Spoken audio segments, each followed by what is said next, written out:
Digital cable news మీరు మళ్ళీ చూడాలనుకుంటున్నారా? అయితే యూట్యూబ్ లో కదిరి డిజిటల్ కేబుల్ న్యూస్ అని సెర్చ్ చేయండి. ఛానల్ ను సబ్స్క్రైబ్ చేయండి. మా లేటెస్ట్ అప్డేట్స్, న్యూస్ అలర్ట్స్ మీ ఈమెయిల్ కు పొందండి. Please subscribe Kadiri digital cable news. మా న్యూస్ మీకు నచ్చినట్టయితే లైక్ చేయండి, షేర్ చేయండి.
ఇళ్లలో ఎవరైనా ఆడపిల్లలు 18 సంవత్సరాల వయసు వస్తే నెల నెల వారి ఖర్చులకు గాను 1500 రూపాయలు డబ్బులు ఇచ్చేటువంటి ప్రణాళికతో ముందుకు వస్తున్నాం, అమలు చేసి తీర్తామని చెప్పేసి యువకులకు చెప్పండి.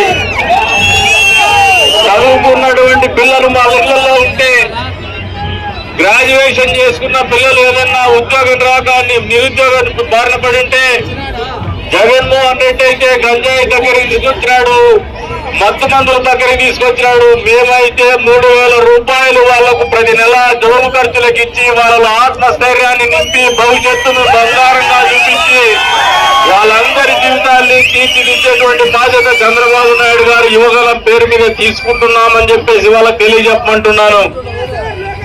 ఈ రైతాంగం పెద్ద ఎత్తున మోసపోయినటువంటి పరిస్థితులను దృష్టిలో పెట్టుకొని మళ్ళీ ప్రభుత్వం, చంద్రన్న ప్రభుత్వం రాబోతోంది. మళ్ళీ డ్రిప్ ఇరిగేషన్ పూర్తి స్థాయిలో అమలు చేస్తాం, ఇన్పుట్ సబ్సిడీ పూర్తి స్థాయిలో అమలు చేస్తాం, క్రాప్ ఇన్సూరెన్స్ అనేది సహేతుకంగా, సాంకేతికంగా, శాస్త్రీయంగా అమలు చేస్తామని చెప్పేసి రైతన్నలకు తెలియజెప్పంటా ఉన్నాను. ఉద్యోగులు కూడా ఆలోచన చేసుకోండి. ఈ రోజున 3 రోజుల నుంచి పోలింగ్ జరుగుతోంది, 2 రోజుల నుంచి. ఎక్కడ చూసినా వార్ వన్ సైడ్.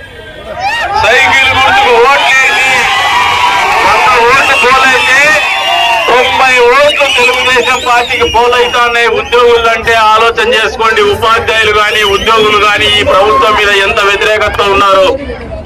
మా ప్రభుత్వం వచ్చిన తర్వాత ఉపాధ్యాయులతో మేము బ్రాందీ షాపుల దగ్గర క్యూ లైన్లు మెయింటైన్ చేయించాం, ఉపాధ్యాయులతో బాత్రూములు కడిగించాం. అదే రకంగా ఉద్యోగస్తులకు ఇవ్వాల్సినటువంటి ఫిట్మెంట్ గానీ, హెచ్ఆర్ గానీ, 1వ తారీఖు జీతం గానీ ఖచ్చితంగా వాళ్ళకు రావాల్సినటువంటి ప్రతి నయా పైసా కూడా వచ్చే రకంగా అమలు చేస్తాం. ప్రతి ఒక్క ఉద్యోగికి కూడా, పెన్షనర్స్ కూడా 1వ తారీఖే జీతం గానీ, పెన్షన్ గానీ అందుకునేటువంటి పరిస్థితులు కల్పిస్తామని చెప్పేసి కూడా వాళ్ళకి తెలియజెప్పమంటా ఉన్నాను. బాగలేదు, ఏ వర్గం కూడా సంతోషంగా లేదని చెప్పేసి ప్రజలు ఏ రకంగా రోడ్డు మీదకి వస్తున్నారో చూస్తూనే మనకు అర్థమైపోతా ఉంది.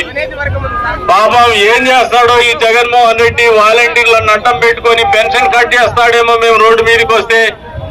రాజకీయ నాయకులైతే మా ఆస్తుల్ని కొట్టేస్తాడేమో, మా ఆస్తుల్ని పేచి పెడతాడేమో, లేదంటే మా మీద అక్రమ కేసులు పెడతాడనుకున్నారు. ఉద్యోగస్తులైతే ఈ రాక్షసుడి దగ్గర పనిచేస్తున్నాం, మా ఉద్యోగానికి భద్రత ఉండదనే ఆలోచనతో చేసినారు.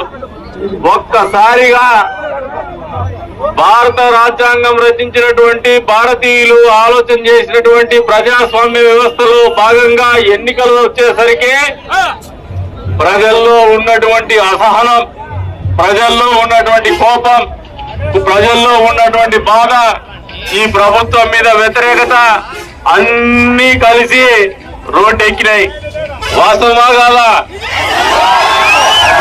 ఈ రోజున మీరందరూ కూడా ఈ ప్రభుత్వం గురించి ప్రజల్లో తెలియజెప్పండి. మనం తెలియజెప్పాల్సిన అవసరం లేదు, వాళ్ళకి అన్ని తెలుసు ఈ ప్రభుత్వం గురించి. మన ప్రభుత్వం వస్తే ఏం చేస్తామో తెలియజెప్పండి. వచ్చే 3 రోజుల్లో ప్రతి ఇంటికి, ప్రతి గడపకు, ప్రతి చెల్లెమ్మ దగ్గరికి పోయి చంద్రబాబు నాయుడు గారి ప్రభుత్వం రాబోతోంది, చంద్రబాబు నాయుడు గారి ప్రభుత్వము ఎన్డీఏ కూటమి ప్రభుత్వం ఏర్పడబోతోంది. ఈ ప్రభుత్వం వచ్చిన మొదటి రోజే మొదటి సంతకం నిరుద్యోగ యువతను దృష్టిలో పెట్టుకొని మెగా డిఎస్సీ మీద సంతకం చేయబోతున్నారు.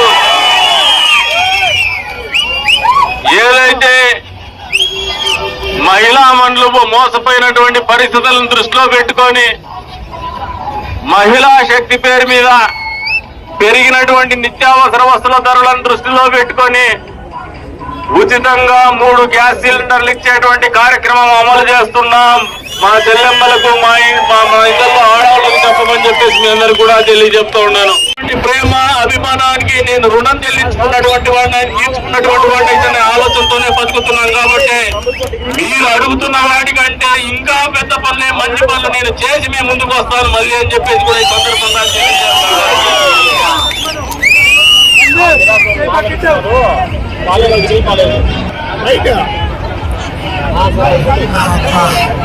ఈ ప్రాజెక్ట్ లో సోదరుడు చెప్తాడు కాలేజ్ శాంక్షన్ అయినా కట్టలేదని అది కూడా పూర్తి చేస్తాం. అంతేకాకుండా ఇక్కడ ఎస్సీ కాలనీ ఎదురుగా నిలబడి మాట్లాడుతున్నా ఎస్టీ సోదరి మనులు ఇక్కడ పక్కన నిలబడి మాట్లాడుతున్నా నాకు ఒక ఆశయం గాని ఒక ధ్యేయం గాని ఉంది. ఎందుకంటే ఈ 5 సంవత్సరాల కాలంలో మనం చేసినటువంటి పోరాటాల తర్వాత ప్రజా జీవితంలోకి దగ్గరగా పోయి ఆలోచన చేస్తే ఎస్సీ కులాల వాళ్ళలో ఎస్సీ కాలనీల్లో తాండాల్లో ఎస్టీల్లో జీవన ప్రమాణాలు మారల్లా, వాళ్ళ జీవితాల్లో మార్పు రావాలా, వాళ్ళకు కూడా నాయకత్వం రావాలనే ఆలోచనతోనే రాజకీయాలు చేస్తున్నాం. అందులో భాగంగానే మేము మాటిస్తాను.